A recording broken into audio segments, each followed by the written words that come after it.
সাম্প্রতিক বন্যায় ক্ষতিগ্রস্ত মানুষের পাশে দাঁড়িয়েছেন বাঁশখালী সাম্বল ইউনিয়নের সাবেক ভাইস চেয়ারম্যান বীর মুক্তিযোদ্ধা মরহুম দেলোয়ার হোসেনের সুযোগ্য সন্তান ও সাম্বল বাজারের ডিআর কমপ্লেক্সের স্বত্বাধিকারী আলহাজ মুজিবুল হোসেন টিফু।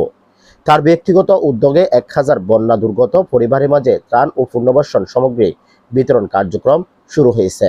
প্রথম পর্যায়ে 1 থেকে 2 নম্বর ওয়ার্ড ক্ষতিগ্রস্ত পরিবারগুলোর মাঝে ত্রাণ বিতরণ করা হয়। পাশাপাশি যাদের ঘরবাড়ি ক্ষতিগ্রস্ত হয়েছে তাদের ঘর নির্মাণের জন্য ঋণ দেওয়া হয়েছে।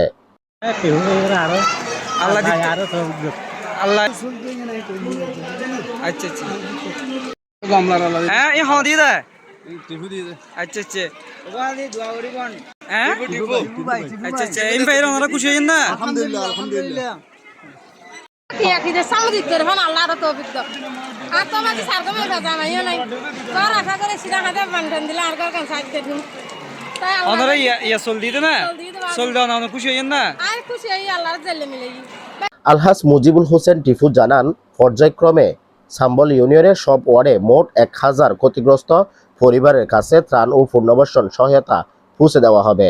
এ সময় উপস্থিত ছিলেন স্থানীয় গণ্যমান্য ব্যক্তিরা।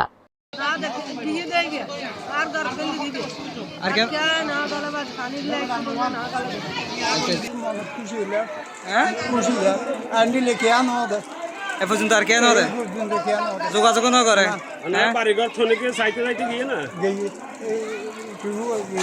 আর কেন আর কে দি না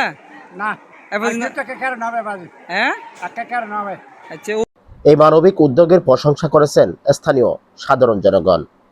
নিউজ ডেস্ক, চট্টগ্রাম।